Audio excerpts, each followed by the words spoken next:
ठीक है, तो एक्सरसाइज 11.1 क्वेश्चन नंबर 4 ये डाउट में मेरे भी आपको भी डाउट में। यस चलो भाई, मैंने क्या चीज़ बताई थी आपको कि यहाँ पर ये ए पॉइंट रहेगा, यहाँ बी पॉइंट रहेगा और ये सी पॉइंट रहेगा। मैंने आपको ये कहा था कि इन दोनों पॉइंटों से आपको एक ये कोलिनियर प्रूव करने हैं। क्या प्रूव करने हैं? कोलिनियर। तो मैंने आपसे कहा था कि क्या कह रहे हो? कुछ नहीं भैया। ठीक है, इन तीनों को हमें क्या प्रूव करना है? कोलिनियर। तो उसके लिए मैंने आपको क्या तरीका बताया था? मैंने आपको कहा था कि ए बी के डायरेक्शन रेशियो निकाल लेना। A B equal to B C equal to और ऐसे ही A B plus B C equal to C A. क्या जी सॉल्व करके क्या कहते हैं? A B equal to B C equal to A C C A. तो उससे क्या होगा? प्रूफ है कोलिनियर तू को ज्यादा कोलिनियर जो आसमान से रहा है ये मतलब पैरेलल प्रूफ कर रहे हैं। मैं पैरेलल प्रूफ की बात कर रहा हूँ यहाँ पे। आप किस चीज़ की बात कर रहे हो? तो ये कोलिनियर प्रूफ करना ना है। मैं आपको ये कह रहा हूँ कि ए बी का डायरेक्शन रेशियो निकाल लो। हाँ निकाल लेंगे। ए बी लाइन का देखो भाई, ये एक लाइन है, ए बी एक लाइन है, मैं तो ये कह रहा हूँ। और अगर ये लाइन है तो ऑब्वियस सी बात है इस लाइन का क्या होगा? डायरेक्शन रेशियो होगा। हम लोगों ने देखो, मैं आपको एक चीज़ बताया दूँ, कल का रिवाइज कराया था आपको। हमने एक्सरसाइज 11.1 के इंट्रो में हमने क्या क्या चीज़ें पढ़ी हैं। हमने ये पढ़ा है कि हमारे पास एक लाइन होती है, ठीक है। लाइन का क्या क्या होता है? डायरेक्शन कोसाइन भी होते हैं। प्लीज इधर ध्यान दीजिए, इधर देखो यार, डायरेक्शन कोसाइन भी होते हैं और डायरेक्शन रेशियोज भी होते हैं, है ना।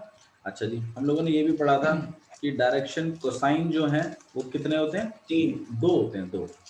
दो सेट होता है। सेट 2 होते हैं लेकिन होते तो 3 है, एल एम और एन। और मतलब प्लस वाले भी होते हैं, माइनस माइनस वाले भी होते हैं। यही चीज पढ़ी थी ना हम लोगों ने कल। मैं जो चीजें पढ़ी है ना उनके बेसिक्स को रिवाइज करते रहे, ठीक है। उससे आपको क्या होगा? स्टोरी समझ में आएगी चैप्टर की। अच्छा जी, फिर हमने डायरेक्शन कोसाइन भी पढ़े थे और हमने ये भी पढ़ा था कि ऐसे मतलब बहुत सारे डायरेक्शन कोसाइन हो सकते हैं। फिर मैंने आपको डायरेक्शन कोसाइन का ग्राफिकल रिप्रेजेंटेशन ही बताया था कि भाई कोई लाइन है आपके पास, वो ऑब्वियसली बात है कुछ ना कुछ एंगल क्रिएट कर रही होगी, तो इसकी जो नेगेटिव एक्सिस होगी उसके साथ भी एंगल क्रिएट हो रहा होगा। अगर ये अल्फा है तो उधर से क्या हो रही होगी? पाई माइनस अल्फा क्रिएट हो रहा होगा, है ना। ऐसी बीटा है तो पाई माइनस बीटा भी, ऐसी गामा है तो पाई माइनस गामा। ये चीज हमने पढ़ी थी। उसी के बेसिस पर हमने बताया था कि ये 2 सेट बनेंगे, एल एम और एन। यही बातें पढ़ी थी कल, ठीक है जी। फिर हम लोगों ने फिर हाँ जी, मैं एक चीज पूछ रहा हूँ, डायरेक्शन कोसाइन हमारा एल एम एन है या फिर कॉस अल्फा हमारा डायरेक्शन कोसाइन है? बाबू एल ही तो कॉस अल्फा है, एल ही तो कॉस अल्फा है। तो कॉस अल्फा निकाल लो चाहे एल निकाल लो, बात वही है,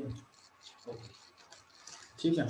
अच्छा जी, डायरेक्शन रेशियो की मैंने आपको ये बताया था कि भाई कोई लाइन होगी, ऑब्वियसली बात है। फिर मैंने आपको इसका जो ज्योमेट्रिकल रिप्रेजेंटेशन बताया था वो ये था कि अगर इस लाइन पर कहीं पर भी अगर आप 2 पॉइंट ले लो और उनका अगर डिफरेंस निकाल दो तो वही क्या होते हैं? डायरेक्शन रेशियो होते हैं। अच्छा, डायरेक्शन रेशियो की खासियत ये भी होती है कि डायरेक्शन कोसाइन के साथ कैसे होते हैं? प्रोपोर्शनल होते हैं। क्या होते हैं? प्रोपोर्शनल। याद आया? एक ये भी था क्वेश्चन के बाद है एक्स आई वाई प्लस में वाई जे ऐसे लिख के एक्स वाई जेड तो हो गए उसके डायरेक्शन वो वाले सही बात है, उसके जो स्टार्टिंग के होगी कोएफिशिएंट होगा आपके डायरेक्शन रेशियोस, और फिर उन्हीं कोएफिशिएंट्स को अंडर रूट करके स्क्वायर करके उनका अगर आप निकाल दो यूनिट वेक्टर तो आपको वो ये जो काम था ये किसका था? ये वेक्टर का था। ये जानना चलेगा, ये वेक्टर का था, ये लाइन का है। लाइन के बदले मैंने आपको इक्वेशन क्या बताएंगे? मैं तो आपको सिर्फ लाइन का इंट्रोडक्शन इतना दे रहा हूँ कि भाई लाइन का भी डायरेक्शन कोसाइन होता है, लाइन का भी डायरेक्शन रेशियो भी होता है। बस इतना ही बताया मैंने आपको पहले चैप्टर में, पहली एक्सरसाइज में। इससे ज्यादा मैंने तुम्हें कोई इक्वेशन नहीं बताई। मैंने तुमसे कभी ये नहीं कहा कि नहीं भैया एक्स आई प्लस वाई जे और प्लस जेड के ये लाइन की इक्वेशन है, मैंने नहीं कही ये बात। ये तो वेक्टर की इक्वेशन है।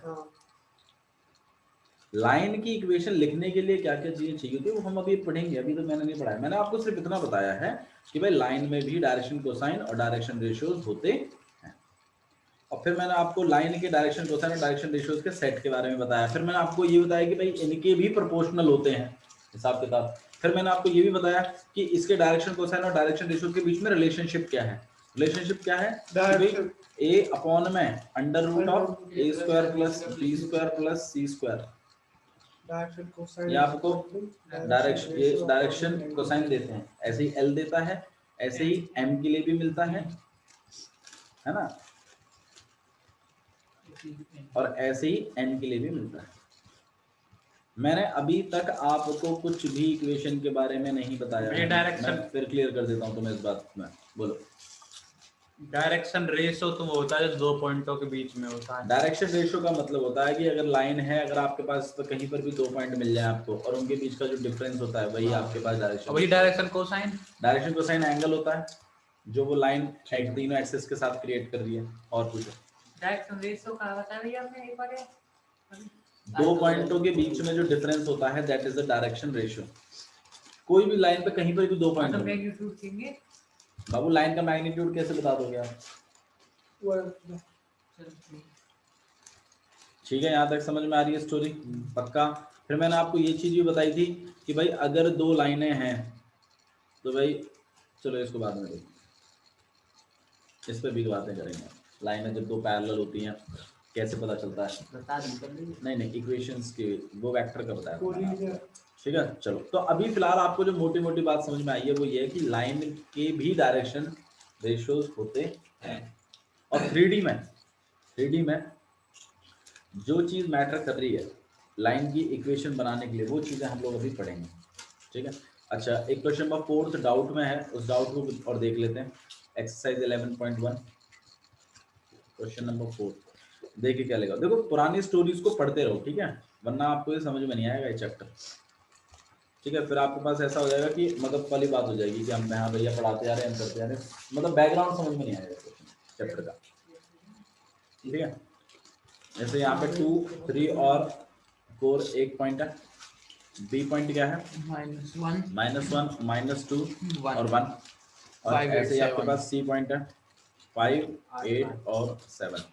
हमें प्रूव करना है कि ये तीनों पॉइंट कैसे हैं? कोलिनियर। अच्छा भाई, अगर ये तीनों पॉइंट कोलिनियर हैं तो मुझे बात बताओ तुम, ये ए बी जो लाइन होगी, ए बी जो लाइन होगी, ये 2 पॉइंट उसके ऊपर लाई कर रहे हैं कि नहीं कर रहे हैं? तो अगर मैं इसका डायरेक्शन रेशियो निकलवा दूं, क्या निकलवा दूं? Direction ratio. ठीक है, और ऐसे ही अगर मैं बी सी का भी क्या निकलवा दूं? Direction ratio. रेशियो निकलवा दो। Direction ratio. Direction cosine is direction ratio upon में मैग्नीट्यूड होता है। अरे सुनो सही, अगर मैं भाई मैंने अभी भी क्या बताया, लाइन पे अगर 2 पॉइंट बताया तो डायरेक्शन रेशियो निकाल सकते हैं, बताया हाँ, ना। हाँ। तो ये ए बी जो लाइन है ये एक लाइन है, मैं तो ये कह रहा हूँ इसमें 2 पॉइंट है ए और बी, मैं इनको अगर माइनस करवा दूं तो मेरे को डायरेक्शन रेशियो मिलेगा कि नहीं मिलेगा? ऐसे में बी सी का भी डायरेक्शन रेशियो निकाल सकता हूँ। अच्छा जी, अगर ये दोनों डायरेक्शन रेशियोज याद करिए, मैंने आपको बताया था कि A1 अपॉन में A2 equal to B1 upon में B2 और equal to C1 upon C2। अगर ऐसा हो जाए तो 2 लाइनें क्या हो जाती हैं? कोलिनियर। पैरेलल। क्या हो जाती हैं? पैरेलल। ये बताया था ना कल के में, वीडियो देखा तुम लोगों ने? देखिए आवाज ना आवे, क्यों ना आवा भाई? फोन में ना आवे, आगे नहीं आ रही? जाके फोन में आवाज ना आवे। फोन में नहीं आती होगी, ये पीस ला के देखो। हाँ जी, तो लाइनें पैरेलल तो हो जाएंगी, लेकिन भाई पैरेलल लाइनें तो ऐसी भी हो सकती हैं, लेकिन if they are sharing the common point, तो भाई ये 2 लाइनें ऐसे अलग अलग नहीं होंगी, ये ऐसे ही होंगी। और अगर ये लाइनें ऐसे हैं तो ये तीनों पॉइंट कैसे हैं? कोलिनियर। ये बात आपने प्रूव करनी। ठीक है, तो मैं आपको क्या कह रहा हूँ, आप यहाँ पे एक लाइन लिख लो, ये line A B, A point बना लो, कितना है 2, 3, बी पॉइंट बना लीजिए -1, -2, 1। डायरेक्शन रेशियो निकाल लो इसका, डायरेक्शन रेशियो A1 कितना हो जाएगा इसका? 4 + 1 कितना हो जाएगा आपके पास? 4 + 1 कह रहा हूँ, ये माइनस ये होता है ना, -1 + -2 1 ऐसे कर लो। हाँ बात है। 3 -3 B1 कितना हो जाएगा आपके पास? 3 + 2 कितना हो जाएगा आपके पास? 5। और ऐसे ही आपके पास क्या हो जाएगा? C1 कितना है ये? 4 - 1 दैट इज, तो ये तो मैंने ऐसे किसका निकाल लिया? भैया आपने हम प्लस क्यों करो, माइनस करो ना माइनस प्लस है। बाबू इसमें से इसको माइनस कर रहा हूँ ना, तो 2। अच्छा लेकिन इनका फॉर्मूला तो ये था। कि जब वो निकाल जैसे ए बी निकालते हैं, हाँ तो ए बी वाला ही है, हाँ ए बी निकाल रहे हो ना, हाँ लगा ले, तो ये भी वेक्टर लगा ले। वेक्टर लगा लो है ना। तो उसमें तो ये था कि इसमें से इसको माइनस करते हैं, -1 -2 होता है, हाँ इसमें से किसी को माइनस कर लो। वो तो काय कर लो भैया। फिर तो इसमें डायरेक्ट अपोजिट हो जाते हैं, -1 -2 ये हो जाता -3 होता है, प्लस का इसमें भी ये वेक्टर निकाला अपोजिट में। ना भैया। अच्छा बी तो ए निकाल मैं आपको बस ए बी का डायरेक्शन रेशियो निकाल के दे रहा हूँ। अगर नहीं है उस हिसाब से अगर हम ए बी निकालते वेक्टर हैं, निकाल के करना है, हाँ हाँ, वेक्टर निकाल के करना है, तो ये इससे माइनस होगा बी माइनस ए। क्यों हमने तो उल्टा निकाला है, आपने उल्टा निकाला, वही वेक्टर ही है। हाँ? आपने उल्टा निकाला है ना, वो भी तो वेक्टर ही है, बी ये वेक्टर निकाल दिया। ये बस दो एक्सपेरिमेंट कर दिया था, ऐसे मैंने ये ए बी निकाल के ये बनाया सिंपल, और ये बी सी निकाल के बना दिया। फिर मैंने दोनों कंपेयर कर लिए, इसमें और इस वाली इक्वेशन में बस इतना फर्क था, अगर मैं इसको -2 से मल्टीप्लाई कर दूं तो ये सेम बन रहे थे, मैंने कर दिया। फिर ये देखो तीनों सेम हो गए बस। हाँ ये भी तो भैया मैंने ऐसे आपने वेक्टर बना के किया। भैया मैंने ऐसे करो हाँ, एसी बोलो। क्या कर रहे हो तुम लोग? मैंने ऐसे करो 3 पॉइंट है, as A B C, A C is equal to A B plus B C, magnitude लिखा तो इक्वल ना। हाँ वो भी हो जाएगा, वैसे भी सही, वैसे भी सही। आपने उससे किया है ये मैग्नीट्यूड से, आपने इसका मैग्नीट्यूड निकाल लिया, इसका मैग्नीट्यूड निकाल लिया, इसका मैग्नीट्यूड निकाल लिया, तो दो को प्लस करके तीसरे के बराबर करा दिया तो भी कोलिनियर है। वो भी ठीक है भैया। हाँ जी बिल्कुल सही है, वो भी टेक्निक सही है। फिर उससे ना कर दे। हाँ कर दीजिए, करने को तो मैं तो आपको भाई मैं आपको 3D पढ़ा रहा हूँ, तो मैं तो 3D के हिसाब से बताऊंगा। वैसे हम किस हिसाब से जो आपके नंबर मर्जी, है until and unless क्वेश्चन में मेंशन ना हो क्या according to 3D using 3D करो, जब तक मेंशन ना हो तब तक आप कैसे भी कर लीजिए, कोई दिक्कत नहीं। ये भी तरीका सही है। यूज मेंशन क्यों करेगा मेंशन? हाँ मेंशन, अरे नहीं करेगा, ऐसी बात नहीं, ठीक है। तो आपने वेक्टर बना लिया, और ऐसे ही मैं क्या कर लूंगा, लाइन किसके बारे में बात कर रहा हूँ मैं, BC के बारे में। तो भाई इसका जो B है वो कितना है, -1 -2 1, और C क्या है आपके पास 5 8 और 7। मैं A1 निकाल लेता हूँ, A1 कितना हो जाएगा आपके पास -6, ठीक है ना, माइनस हाँ भैया। ऐसे ही A1 नहीं A2 सर, B2 कितना हो जाएगा B2 आपके पास -10 -10, और B और C2 कितना हो जाएगा आपके पास -6। अब आप एक चीज देख लीजिए यहाँ पर, ठीक है, इनको देखो प्रोपोर्शनल देखो, तो भाई A1 अपॉन में A2 कितना है आपके पास 3 अपॉन में -6, ठीक है, और B1 कितना है आपके पास 5 अपॉन में -10, B1 अपॉन में B2, और ऐसे ही C1 अपॉन में C2 3 अपॉन -6 -6। सारी सिंपल है। तो काट कौन के सा इसको है भाई? वन यहाँ पे 1 अपॉन में 2 और यहाँ पे 1 अपॉन में 2, तो ऑब्वियसली बात है फ्रैक्शन आपके पास -1 अपॉन 2 चल रहा है। और अगर ये चीज सेटिस्फाई हो जाती है, A1 अपॉन में A2 equal to B1 upon में B2 equal to C1 upon में C2, तो आप कह सकते हो कि हेंस ये तीनों पॉइंट क्या है, ये तीनों पॉइंट नहीं, ये दोनों लाइनें कैसी हैं, पैरेलल है। हाँ AB is parallel to BC, इस बात को आप कह सकते हैं। Yes and B is the common point, B is the common common point, और B आपके पास कॉमन पॉइंट ओके भैया। है। और अगर ये कॉमन पॉइंट है और लाइनें पैरेलल हैं, तो इसका मतलब A, B and C are collinear. तो आपके ऊपर डिपेंड करता है आप कैसे भी। ये ज्यादा आसान है। मैग्नीट्यूड से भी कर सकते हैं, तीनों पॉइंटों के मैग्नीट्यूड इसका निकाल दो, AB का मैग्नीट्यूड निकाल लो, BC का निकाल लो, AC का निकाल लो, AB प्लस BC करके अगर AC आ जाता है तो हाँ जी तीनों पॉइंट तो को कोलिनियर हो जाएगा। ये भी सही है। ऐसे करो कल हम तो ये तो आपके ऊपर डिपेंड करता है कि आप कर सकते हो, ठीक है, बट ये भी तरीका सही है। जो करो। चलिए नेक्स्ट, और बताइए और कोई डाउट में है? मेरे ख्याल से क्वेश्चन नंबर 5 डाउट में तो नहीं होना नहीं, चाहिए। कल कल ही कर दिया था आप लोगों ने। आइए चलिए आगे बढ़ें। Equation of line in a space. अब आप पढ़ रहे हैं इक्वेशन ऑफ लाइन। सुनो मेरी बात, इधर देखो यार, इक्वेशन ऑफ लाइन। अब मेन बात है कि एक लाइन की इक्वेशन निकालने के लिए क्या क्या चीजें जरूरी हैं, यहाँ पर ये बात हो रही है। अच्छा, हम लोगों ने क्लास 11th में स्ट्रेट लाइन चैप्टर पढ़ा था, हाँ तो वहां पे हमने 2D में क्लास 11th में, ठीक है, और क्लास 11th में हम लोगों ने कुछ फॉर्म्स पढ़ी थी। सबसे पहले हमारे पास कौन सी थी, पॉइंट स्लोप फॉर्म, और मैंने तुम्हें उस टाइम भी बताया था कि ये काफी इंपॉर्टेंट बात है, ये आगे चल के काम आएगी। एओडी में बताया था आपने, एओडी में पॉइंट स्लोप फॉर्म थी सबसे पहले वाले। इसमें क्या होता था, एक लाइन पर एक point के बाद पॉइंट होता चाहिए निकाला और उसकी स्लोप पता होनी चाहिए, हाँ। तो हम इस लाइन की इक्वेशन बना लेते थे। हाँ, और इक्वेशन कैसे बनाते थे, भाई y equal to m into x2 minus m। ऐसे नहीं है। कैसे बताओ, मैं बताता हूँ y equal to mx plus c। हाँ, नहीं, तो नहीं, नहीं, नहीं, एक में उसमें m रख देते हैं और m को खोल Y देते minus- हैं। पूरी है y equal to m y bracket minus में, x minus x1 वाली। ए यही थी वो इक्वेशन पॉइंट स्लोप फॉर्म। इसमें आपको लाइन पर क्या चाहिए था, एक हाँ। पॉइंट, और क्या चाहिए थी, स्लोप। एक पॉइंट और फिर उसकी स्लोप। तो आप इस इक्वेशन के थ्रू आप पॉइंट स्लोप फॉर्म से इक्वेशन निकाल लेते थे। अगर मान लो किसी बच्चे को नहीं पता है ये चीज, तो मेरे ख्याल से मैंने वीडियो डाली हुई है क्लास 11 भैया चैप्टर 8 में बताया था आपने ये चीज। अभी रिसेंटली डाली है मैंने ये वीडियो, ज्यादा टाइम नहीं डाले हुए हैं। अगर मान लो केस नहीं पता है, और एक ही है वो बेसिक में सारी फॉर्म बता दी मैंने, ठीक है, तो आप देख सकते हो उसको। ठीक है, चलो ये तो देखो पॉइंट स्लोप हो गया आपके पास। चिंता मत करो, मैं बस खाली एक आपको इंट्रोडक्शन दे रहा हूँ, इसका कुछ खास रोल है नहीं, देख लो, ठीक है। 2 पॉइंट फॉर्म फिर हम लोगों ने पढ़ी थी, 2 पॉइंट फॉर्म। इसमें हमें क्या होता था, इसमें हमें लाइन पर 2 पॉइंट गिवन होते थे, एक x1 y1 और एक आपके पास x2 y2, और हमें इस लाइन की इक्वेशन हम निकाल लेते थे। फॉर्मूला क्या होता था, वही m निकालने का, तो हमारे पास पैटर्न मिल गया ना 2 से, तो y minus y1 equal to y2 minus y1 upon x2 minus x2 minus x1 bracket में x minus, x minus x1 2 point slope 2 point form. ठीक है। अच्छा जी, तीसरी चीज हमारे पास क्या होती थी,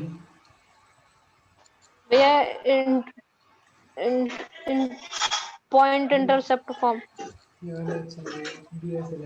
स्लोप इंटरसेप्ट फॉर्म। x कहाँ है ये बना ना, x1 है, x कहाँ ये बना है खाली x। बाबू मैं ये इसमें जो स्लोप भी x वन और होती y है और है ना, इंसर्ट ये तो इक्वेशन बनाने वाली ये याद करो, हाँ। ऐसे नहीं होता ax plus by ठीक, ठीक। plus c equal to 0, तो वो इसमें ये x और y में तो आपको ऐसे आर्बिट्री पॉइंट चाहिए होते थे, ये वो है। स्लोप इंटरसेप्ट में क्या होता था, आपको एक लाइन बेस स्लोप दी गई होती है उसकी स्लोप दे के रखता था और एक इंटरसेप्ट बता देता था। ओरिजिन वो से और C जहाँ होती तक वो थी। काट रहे उसके बीच का डिस्टेंस। एक्स एक्सिस पे हम Distance एक्स एक्सिस D को बोलते हैं हम भैया। D मानते थे, D होता है और x का। हाँ जी, और इस वाले को हम लोग C मानते थे, C ठीक है। बट इसमें मतलब 2 केसेस बनते थे, या तो एक्स एक्सिस का इंटरसेप्ट दिया हुआ है और उसमें या भी तो हो जाता है। या वाई फिर एक्सिस का y इंटरसेप्ट का दिया हुआ है। केवल होता तो है। केस 1 था जो था, इसमें आपको एक्स इंटरसेप्ट दे के रखता था, उसमें आप क्या करते थे कि y equal to m bracket के अंदर x minus x minus b। और जो आपके पास केस 2 होता था, जिसमें आपको y इंटरसेप्ट दे के रखता है, y इंटरसेप्ट उसमें होता था y y equal to equal mx to plus c। mx plus ऐसा कुछ होता था, ठीक है। तीसरी फॉर्म आपके पास होती थी इंटरसेप्ट फॉर्म। इंटरसेप्ट फॉर्म जिसमें भैया दोनों इंटरसेप्ट भी बने होते थे। इंटरसेप्ट फॉर्म, इसमें हमें दोनों इंटरसेप्ट दिए होते थे, मतलब हमारी लाइन जो है ऐसे पास कर रही है, तो इसको इस वाले को हम a मानते थे, इसे हम क्या मान लेते थे, इसको b, लेकिन m नहीं मिलता है। हाँ, और इसमें हम इक्वेशन बनाते थे x अपॉन में a plus y upon b equal to 1। ऐसी इक्वेशन देती थी। तीसरी होती थी नॉर्मल फॉर्म। और भैया हम इसे लिखना चाहे तो x upon normal d plus y upon c equal to form क्या रहता था, आपको एक लाइन रहती थी, उसका परपेंडिकुलर फ्रॉम द ओरिजिन का डिस्टेंस दिया रहता था p, और इसका एंगल पता रहता था आपको ओमेगा। फिर आप तब भी आप इस लाइन की इक्वेशन निकाल लेते थे। फॉर्म होता था x cos omega plus y sin omega equal to p, ठीक है। तो ये सब 2D की लाइंस हैं, 2D में था ये सब चीज़ आपके पास। और जो आपके पास 3D है, 3D में लाइन की इक्वेशन कैसे निकालते हैं और उसके लिए क्या क्या चीज़ें चाहिए, वो मैं आपको बताता हूँ। देखो पेज नंबर 468 देखिए, इसमें एक बात बहुत ही क्लियर लिखी हुई है, a line is uniquely determined if it passes through a given point and has given direction. देखिए, जैसे मान लीजिए आपके पास कोई लाइन है 3D में, तो अगर आपको इसकी इक्वेशन चाहिए तो पहली फॉर्म है, फर्स्ट फॉर्म, कि अगर आपको एक लाइन पर पॉइंट पता है, क्या पता है, एक पॉइंट, और अच्छा एक लाइन के पास, मैं आपको बताता हूँ होता क्या है, एक लाइन के पास होती है डायरेक्शन, क्या होती है, एक डायरेक्शन। तो मतलब अगर देखो समझो इस बात को, अगर आपको लाइन की डायरेक्शन का जुगाड़ हो जाए, भाई डायरेक्शन किस तरफ है, और उसके ऊपर अगर एक पॉइंट मिल जाए, ठीक है, तो आप उस लाइन की इक्वेशन निकाल सकते हैं। हाँ, मतलब लाइन की इक्वेशन निकालने के लिए सबसे पहले एक पॉइंट चाहिए, क्या चाहिए, एक पॉइंट चाहिए बस उसके ऊपर। दूसरा उसकी और क्या चाहिए, डायरेक्शन। मतलब अगर इन दो चीजों का बंदोबस्त हो जाए ना, तो आप लाइन की इक्वेशन निकाल सकते हैं, ठीक है। अच्छा जी, मान लीजिए यहाँ पर आपको एक ए पॉइंट पता है, क्या पता है, ए पॉइंट, ये पता है आपको, ठीक है, let it A B, point, हाँ जी, x1 y1 and z, let it, और ये लाइन एक दूसरी लाइन है मेरे पास यहाँ ऊपर में, ये उसके पैरेलल है, ये उसके क्या है भाई, अगर पैरेलल है तो मुझे एक बात बताओ, और इस लाइन की ना मेरे ये पैरेलल लाइन नहीं है, ये एक वेक्टर है, ये इस वेक्टर के पैरेलल है, लाइन कह दी मैंने, ये वेक्टर है। अब अगर ये वेक्टर है तो ये इसकी इक्वेशन होगी ना, तो मैं इसकी कह रहा हूँ ए आई प्लस बी जे और प्लस सी, ये वेक्टर है, और ये नीचे लाइन जा रही है, तो मुझे इस लाइन पे एक पॉइंट पता है, और ये लाइन इस वेक्टर के पैरेलल है, ऐसा भी पता है। तो आप मुझे बताओ इन दोनों बातों का बंदोबस्त हो गया कि नहीं हो गया, एक तो पॉइंट मिल गया तुम्हें, एक तो डायरेक्शन मिली। अच्छा डायरेक्शन कैसे मिली, वेक्टर दे दिया ना, वेक्टर है बोथ मैग्नीट्यूड एंड डायरेक्शन, भाई वो उसके पैरेलल ही तो है, तो जो डायरेक्शन उसकी होगी वही डायरेक्शन उसकी वही होगी। डायरेक्शन नीचे वाली लाइन की भी तो होगी, तो भाई दोनों बातों का बंदोबस्त हो गया ना। तो अगर ऐसा कुछ है कि आपको एक लाइन पे पॉइंट पता है और अगर आपको उसकी डायरेक्शन पता है, इसी लाइन का भाई, इसी लाइन का वेक्टर है वो, इस लाइन का वेक्टर नहीं है, ये कोई अनजान वेक्टर है, लेकिन ऐसा पता चला कि ये इसके पैरेलल है। भाई ये पैरेलल है, डायरेक्शन अलग अलग हुई तो सब डायरेक्शन कैसे अलग अलग हो जाएंगी, पैरेलल में डायरेक्शन सेम होनी चाहिए। हम बता रहे ना, थम जा एक मिनट, आपने वेक्टर नहीं पढ़ा, वेक्टर जब दो वेक्टर होते थे, भैया आपने बोली लाइन, आपने बोली ऐसे, अगर देखो अगर दो लाइन पैरेलल हैं तो जरूर नहीं है उनकी डायरेक्शन सेम अलग अलग भी हो सकती है। दो ही केस है, एक में डायरेक्शन, हाँ भाई डायरेक्शन बेशक अलग हो सकती हैं, लेकिन वो पैरेलल तो है एक दूसरे के। हाँ सुनो मेरी बात, अगर आपकी मान लो जैसे यहाँ पर ये लाइन है आपके पास, ये आपके पास क्या है, एक वेक्टर है, और यहाँ पर आपके पास दूसरा वेक्टर है, हाँ और अगर मैं कह रहा हूँ ये दोनों वेक्टर अगर पैरेलल हैं, हाँ तो भाई इन दोनों की डायरेक्शन तो सेम ही होगी। हाँ फिर वही बात तो मैं कह रहा हूँ यहाँ पे, भाई ये वाला वेक्टर और ये वाली लाइन आपस में पैरेलल है, ऐसा कह रहा हूँ मैं तेरे को। तो ये जो वेक्टर है इसकी जो डायरेक्शन है वही इसकी डायरेक्शन है, बोथ साइड में है, ध्यान रखना इस बात को लाइन। तो ये कहीं ना कहीं इसके ही तो डायरेक्शन है इसके, अगर पैरेलल है तो। भाई दो वेक्टर जब पैरेलल होते हैं तो उनकी डायरेक्शन सेम होती है ना, क्यों नहीं जरूरी? ये एक लाइन है सीरीज लाइन, पैरेलल ही तो देखने हमें कोई सेम डायरेक्शन। हाँ तू दो बता, पटरी है, एक पटरी तो डायरेक्शन चला के, अब दूसरा जो वो तो पहले ना वो भी चलेगा फिर अब मतलब यू लाइन ऐसा है, यही है यू इसके दारी पैरेलल दोनों आपस में। भाई अगर एक लाइन अगर आपके पास ऐसे जा रही, सुनो मेरी बात, अरे मेरी बात सुनो यार, बकवास मत करो। ये वाला वेक्टर यहाँ पर है, तो ये कहना चाहता है कि भैया क्या पता है लाइन की डायरेक्शन ऐसी है। हाँ Yes. हाँ भाई अगर ये इस डायरेक्शन में है तो लाइन तो बोथ डायरेक्शंस में होती है, इधर भी और इधर भी। अरे इधर भी तो होती है और इधर भी तो होती है। लाइन तो कहीं भी कैच हाँ मेरी बात सुनो, नहीं सुनो कोई बात नहीं, आप मुझे बात बताओ। ठीक भाई, समझ ए वेक्टर इक्वल टू में लैम्बडा ऑफ बी वेक्टर, ये तो ठीक है। हाँ भाई अगर बी वेक्टर अगर कुछ है तो, और अगर मैं लैम्बडा अगर नेगेटिव कर दूं तो नेगेटिव से साइन ही तो बदल जाते हैं। -1 से अगर मल्टीप्लाई कर लूं यहाँ पे बी वेक्टर को, तब अब उसी की डायरेक्शन में नहीं हो जाएगी बात तो वही बैठ गई। इक्वल भाई नेगेटिव चाहे बेशक हो, एक इधर हो एक इधर हो, मैं तो ये कह रहा हूँ, लेकिन वो लैम्बडा ही तो है वो क्वांटिटी जिससे मल्टीप्लाई कर रहे हो आप, माइनस है कोई बात नहीं अपोजिट साइड में, लेकिन पैरेलल तो है। हाँ तो वही बात तो मैं कह रहा हूँ यहाँ पर, मैं तो वो बात तो नहीं कह रहा हूँ, मैं तो यही कह रहा हूँ डायरेक्शन की। लाइन की डायरेक्शन दोनों उसमें होती है, दोनों फॉर्म्स में, इधर भी और अपोजिट साइड में पैरेलल है तो मतलब उनकी डायरेक्शन सेम है, इस बात को ऐसे समझिए। चलिए इसको इधर देखो, तो आपके पास, हाँ मैं क्या कह रहा था, एक लाइन है उस पर आपको एक पॉइंट पता है और यहाँ पर एक वेक्टर है, यस वो इसके पैरेलल है, Yes. ऐसा दिया हुआ है आपको। तो भाई अगर ये इसके पैरेलल में है तो ऑब्वियस सी बात है इसकी डायरेक्शन का जुगाड़ हो गया, और अगर इसकी डायरेक्शन का जुगाड़ हो गया तो भाई हमें लाइन की इक्वेशन निकालने के लिए चाहिए क्या, एक पॉइंट और एक डायरेक्शन। अगर ये दोनों बातें बन जाए तो हम लाइन की इक्वेशन निकाल सकते हैं। मुझे एक बात और बताओ, बोलो। जैसे कि अभी लाइन दे रहा वही है बात हो रहा है। भैया, ये एक्सटेंडेड लाइन मतलब कितनी भी हो सकती है बोथ भैया, डायरेक्शंस में। ये 2 डायरेक्शन हो गया हम्म, लाइन की, हाँ सही कह रहे हैं, 2 डायरेक्शन। हाँ जी, एक इस साइड में भी और इस साइड में, उस बीच में कोई बीच में कैसे कहते हैं, बीच पॉइंट स्टार्ट हुई है। एडजस्ट भी दे दिया आपने। अभी फिलहाल के लिए आप इतना समझिए कि अगर कोई लाइन इस वाली लाइन के पैरेलल है, ठीक है, तो ऑब्वियस सी बात है दोनों की डायरेक्शन सेम है, ठीक है। सेम। अच्छा जी, अगर आपके पास एक पॉइंट का जुगाड़ हो गया और एक डायरेक्शन का जुगाड़ हो गया लाइन की, तो आप उसकी इक्वेशन बना सकते हैं, और अब वो कैसे बनाएंगे वो चीज़ और देख लेंगे थोड़ा सा।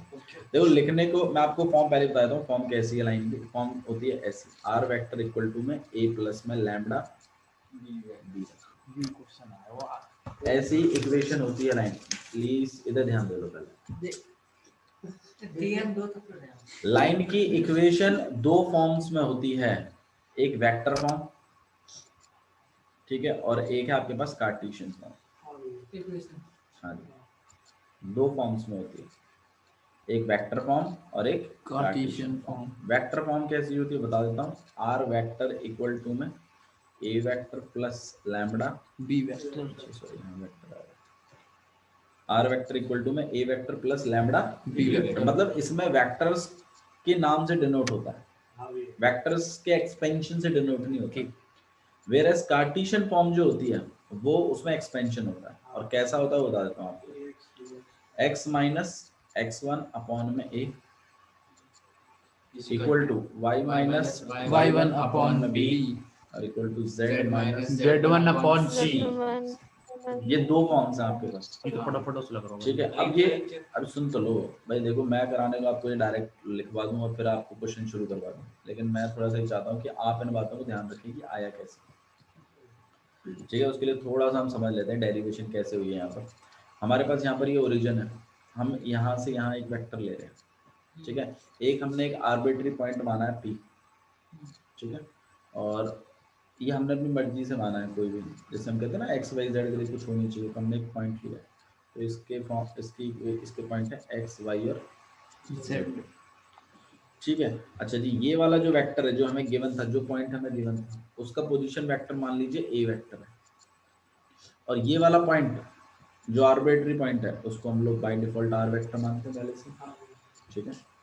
अच्छा जी, अब आप मुझे एक बात बताओ कि देखो ये वाला वेक्टर पोजीशन वेक्टर ऐसा है, आर वेक्टर जो भी है वो भी ऐसा है, तो ट्राइंगल लॉ लगाने के लिए ये आपके पास ऐसा होना चाहिए। हाँ सही बात है, ट्राइंगल लॉ तभी तो लगे। ट्राइंगल लॉ में क्या होता था, ये वाला एंगल इधर, ये वाला एंगल, तो ये जो प्लस देता था अपोजिट साइड में, है ना, भाई ये वेक्टर इधर जा रहा है, ये वेक्टर इधर जा रहा है, तो ये वेक्टर इधर जा रहा है, तो ये आपको एडिशन देगा, इसका मतलब इन दोनों का, भाई आर वेक्टर आपको एडिशन देगा ना इन दोनों वेक्टरों का। अच्छा आर वेक्टर तो ठीक है प्लस में, अच्छा यार ये वाला वेक्टर मैं निकालता हूँ एक बार, ये AP वेक्टर कहीं ना कहीं इस B वेक्टर के पैरेलल है ना। भाई पैरेलल अगर होता है तो अभी अभी हम लोगों ने एक बात पढ़ी थी, ए अपॉन में ये मान लो ये जो आपका AP वेक्टर होगा, ये B वेक्टर का अगर पैरेलल है तो भाई कांस्टेंट समथिंग मल्टीप्लाई तो होगा इसका, सही बात है ना। तो आपका ये A vector plus AP vector को मैं क्या लिख लेता हूँ, लैम्बडा B वेक्टर। अब आप देखिए यार ये इक्वेशन है, ठीक है। तो आपकी इक्वेशन इस तरीके से उन्हें ड्राइव करिए कि भाई ये ए वेक्टर है, यहाँ पे एक AP वेक्टर है जो कि इसके पैरेलल है, इसके पैरेलल है, तो भैया इसका मैग्नीट्यूड और समथिंग मल्टीप्लाई कुछ, और इन दोनों के एडिशन से ये वाला बन रहा है, तो ये आपके पास एक इक्वेशन जनरेट हो गई और इस इक्वेशन को इन्होंने बनाया है इक्वेशन ऑफ लाइन। अच्छा जी, अब इससे ये वाली इक्वेशन कैसे है, कार्टेशियन फॉर्म। देखो आपने वेक्टर इक्वेशन वेक्टर फॉर्म याद रखो, कार्टेशियन फॉर्म अपने आप बन जाती है। हालांकि अगर आप दोनों याद रख सकते हैं तो बहुत बढ़िया। ये पटी चलेगी।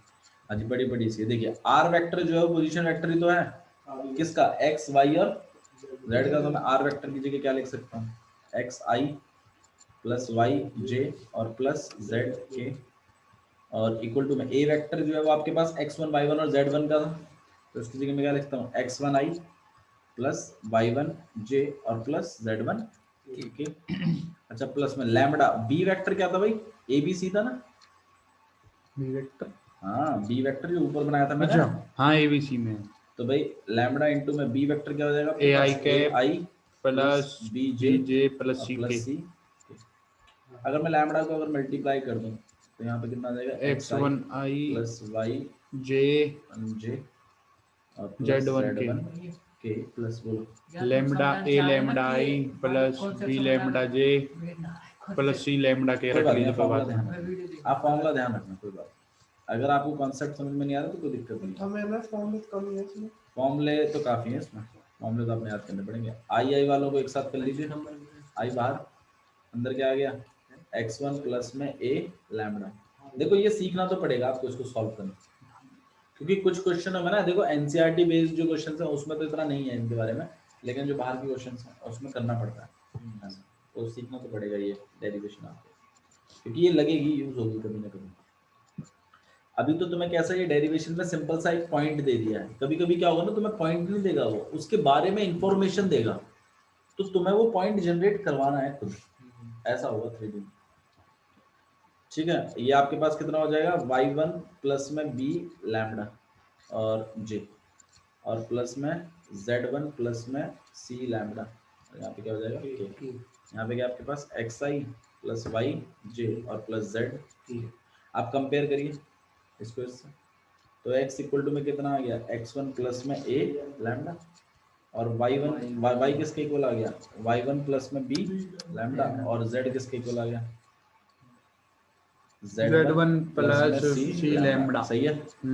अच्छा जी, भाई ये इस चीज को और देखो आप लोग थोड़ा सा, ये सब इक्वल लिखा हुआ है ना, सब इक्वल में तो है ये फॉर्म के, तो मुझे इन सब में से लैम्बडा निकालना है। लैम्बडा को मैं क्या लगा रहा हूँ उसको उधर x माइनस x1 अपॉन में देख लो भाई, ऐसे ही यहाँ पे लैम्बडा इक्वल टू में कितना, y माइनस में y1 अपॉन में सेकंड वाला, और lambda z minus z1 upon में c। इस तरीके से, तो ये ऐसे आया कार्टेशियन। और आपको यहाँ से यहाँ तक का सफर तय करना आना चाहिए। कुछ नहीं किया है, आर वेक्टर को एक्सपेंड किया है, x1 को एक्सपेंड किया है और b वेक्टर को एक्सपेंड किया, लैम्बडा को सबके साथ मल्टीप्लाई कर दिया, आई वालों को जोड़ दिया है वापस से, आई कॉमन निकाल लिया है, ऐसे ही जे वाले को जोड़ दिया है और ऐसे ही के वालों को जोड़ दिया है। ठीक है, फिर कंपेयर कर दिया, तो ये इसका आगे का कोफिशिएंट इसके आगे कोफिशिएंट के बराबर, जे का कोफिशिएंट जे के बराबर और जेड का कोफिशिएंट और के का कोफिशिएंट, बस करके सब में से लैम्बडा निकाल दिया। समझ में आया? तो अगर आपको लाइन की इक्वेशन चाहिए, देखो जो सिंपल सी बात आपको इससे समझनी थी वो ये है कि भाई लाइन की इक्वेशन की पूर्ति के लिए क्या क्या चीजें चाहिए। तो मैं लाइन पर एक पॉइंट चाहिए और इसके पैरेलल वेक्टर चाहिए, या फिर इसकी डायरेक्शन का जुगाड़ कर दो किसी तरीके से। तो एक तो डायरेक्शन चाहिए लाइन को, और क्या चीज चाहिए, पैरेलल वेक्टर, एक पॉइंट चाहिए, पॉइंट्स चाहिए यार। ठीक है, या तो एक तो डायरेक्शन चाहिए और दूसरा क्या चाहिए, पॉइंट। उसके ऊपर एक पॉइंट। ठीक है, तो एक तरीका तो ये है। दूसरा, अगर एक लाइन दो पॉइंटों से पास हो रही है, मान लो उस पर तुम्हें 2 पॉइंट मिल गए 3D में भी, 3D में अगर तुम्हें एक लाइन पर 2 पॉइंट मिल गए तो भी तुम इसकी डायरेक्शन निकाल सकते हो। कैसे निकालेंगे, देखो मैं तुम्हें बता देता हूँ। यहाँ पे x1 y1 और ये z1 और ये x2 y2 और z2। देखो अभी हम लोगों ने पढ़ा था कि लाइन का हमें क्या चाहिए, एक तो उस पर पॉइंट चाहिए और दूसरा क्या चाहिए, उसकी डायरेक्शन। अब इस वाले टाइप में क्या है, तुम्हें डायरेक्शन नहीं दी है, बंद करो यार प्लीज इधर ध्यान दो। तुम्हें इस वाले केस में क्या नहीं दिया, डायरेक्शन नहीं, लेकिन डायरेक्शन का तरीका दे दिया। पॉइंट्स देखे। भाई तुम्हें एक लाइन पर 2 पॉइंट पकड़ा दिए उसने। भाई मैं सच कह रहा हूँ यार, ये देखो चलो मान लिया मैंने ये 2 पॉइंट है, लेकिन भाई इनके बीच में एक वेक्टर भी तो जनरेट कर सकते हैं कर ना। सकते हैं भैया। और वो ए बी वेक्टर ही तो होगा। यस और जो उसकी डायरेक्शन होगी भाई वही तो इस लाइन की डायरेक्शन होगी, भैया Bro. बिल्कुल सही क्योंकि कह रहे ये पॉइंट ये डायरेक्ट वेक्टर इसी पे तो है। हो। यस तो इसी तरीके से हम क्या करेंगे, सबसे पहले ए बी वेक्टर फॉर्म करेंगे। अच्छा ए बी वेक्टर फॉर्म कैसे होगा? x2 minus x1 B x2 minus B तो मतलब इसकी जो डायरेक्शन होगी वो x2 minus I x1 cap. I plus y2 minus y1 j cap plus z2 minus z1 k cap। भाई इसमें भी कोई डाउट है? No bro. ये तो निकाला होगा फॉर्म। या ब्रो। और तुम्हारे पास एक पॉइंट है, या ब्रो। तो यार ये वही बात नहीं हुई है, ये भी करिए। ठीक है ना? अच्छा जी, लेकिन इसको इन्होंने एक अलग फॉर्म बताया है। फॉर्म देख लीजिए क्या है। फॉर्म आपके पास है कि R vector minus A vector equal to में lambda of B vector minus. अच्छा जी, अब सुन लीजिए ए वेक्टर, सुनो इधर मेरी बात, ए वेक्टर और बी वेक्टर क्या क्या है वो मैं आपको बताता हूँ। ठीक है, अगर आपको ये चीज थोड़ी अटपटी लग रही है तो इसको ऐसे याद कर लो, आर वेक्टर इक्वल टू में A vector plus lambda B vector minus A vector. ये भी सही। माइनस मैं देखो इसको पिछले वाले से थोड़ा सा कंपेयर करते हैं। आर वेक्टर इक्वल टू में A vector plus lambda B vector तो था। Lambda B vector. अच्छा भाई ये देख लो ना, डायरेक्शन तो पहले ऐसे नोट कर देते डायरेक्टली, इस बार तो मैं ऐसे कर रहा हूँ। बाकी तो सब चीजें सही नहीं है, ये कुछ भी अटपटा नहीं है, समझने की बात है इसका। माइनस लैम्डा क्या जी? माइनस लैम्डा लैम्बडा ए कहां से होगा? अरे मल्टीप्लाई। अरे यार ये मैंने पिछला वाला लिखा है, पिछली वाली फॉर्म अभी जो पहली वाली सिखाई थी। फॉर्म है जिसमें एक आर वेक्टर इक्वल टू में A vector plus lambda B vector, अभी भी पढ़ के नहीं आया आपको? मैं प्लस लैम्डा वेक्टर आपको एक लाइन देती थी, उस पे एक पॉइंट रहता था, वेक्टर से वो निकालने के पहले लिए। था इसके। वो वाली तो फॉर्म है ये। और ये वाली फॉर्म जिसमें आपको क्या लाइन पर 2 पॉइंट बताएं, इसकी फॉर्म क्या होती है? आर वेक्टर इक्वल टू में A vector plus lambda of B vector minus A vector. अब मैं तुम्हें बताऊंगा इसमें बी और ए वेक्टर क्या है। ए वाला तो स्टार्टिंग वाला तो ये है ए वेक्टर, और जो पीछे वाला है ना यार, ये पॉइंट भी तुम्हें पता ही है, ये आर्बिट्री पॉइंट थोड़ी है, ये भी है। तो B vector minus A vector तो तुम्हें डायरेक्शन के लिए पकड़ा रखा है, जो पिछली बार ये बी अकेला ही काम कर देता था, और बाकी सब सेम ही तो है। मैच कर लो। नहीं या ब्रो। सच बताइए पक्का? अच्छा जी। अच्छा चलो मैं एक बात बताओ, पिछली बार जो हमने जो लाइन बनाई थी इसमें जब तुम्हें एक पॉइंट रहता था और यहाँ बी वेक्टर रहता था, तो ये बी वेक्टर क्या था आपके पास? ए आई प्लस बी जे और प्लस सी के, राइट? और ये वाला जो पॉइंट था, हाँ जी, वो आपके पास क्या रहता था? ए वेक्टर रहता था, राइट? यहाँ पे आपके पास x1 i है ना? तो जब तुम इसको कार्टेशियन फॉर्म में लिखा था तुमने पिछली बार, तो कैसे लिखा था? x minus x1 upon A is equal to y minus y1 upon b, z minus z1 upon c। z minus z1 upon में c, यही तो लिखा था। इससे बाहर कुछ लिख दिया था कुछ? No, bro। अच्छा जी, इस वाले में देख लेते हैं। अच्छा यहाँ पे a b और ये जो c है, ये क्या? Differentiation ratio. a b c क्या थे? Direction ratio. डायरेक्शन रेशियो थे, वो पैरेलल वेक्टर थे जो डायरेक्शन बता रहा था। हाँ सही है? हाँ। अच्छा जी। अच्छा इस वाले केस में जिसमें आपको 2 पॉइंट पता है, डायरेक्शन कौन बता रहा है? A B vector. ये x1 y1 और ये z1 है, हाँ। और ये क्या आपके पास? x2 y2 और z2। पॉइंट भैया क्या है? x2 minus x1 बताएंगे हाँ, direction. x2 minus x1 i plus y2 minus minus y1 j plus z2 minus z1। इसकी जो कार्टेशियन फॉर्म होगी वो कैसी होगी? x minus x1 upon x2 minus x1 very good, is equal to y minus y1 upon y2 minus y1 उसकी जगह उसके पे प्लस, समझने की बात है ब्रो यार। z2 minus bro thanks lot. बस देख लो, तुम खुद ही देखो भाई, यही तो डायरेक्शन का रोल प्ले कर रहे हैं जो पिछली बार एबीसी कर रहे थे खाली। वो 2 पॉइंट में यही पॉइंट दिखा देते हैं माइनस कर करके, तो अलग फॉर्म बना दिए। हालांकि ये अलग फॉर्म नहीं है, मतलब बट इन्होंने एक अलग अलग फॉर्म्स बनाई है। ओके। ठीक है, तो I want you to memorize each and everything. of this topic. ठीक है? देखना भैया थर्ड क्वेश्चन देखना। तो ठीक है, बस आज के लिए इतना ही बहुत है। चलो बाकी भैया। बात करेंगे। चलो। बात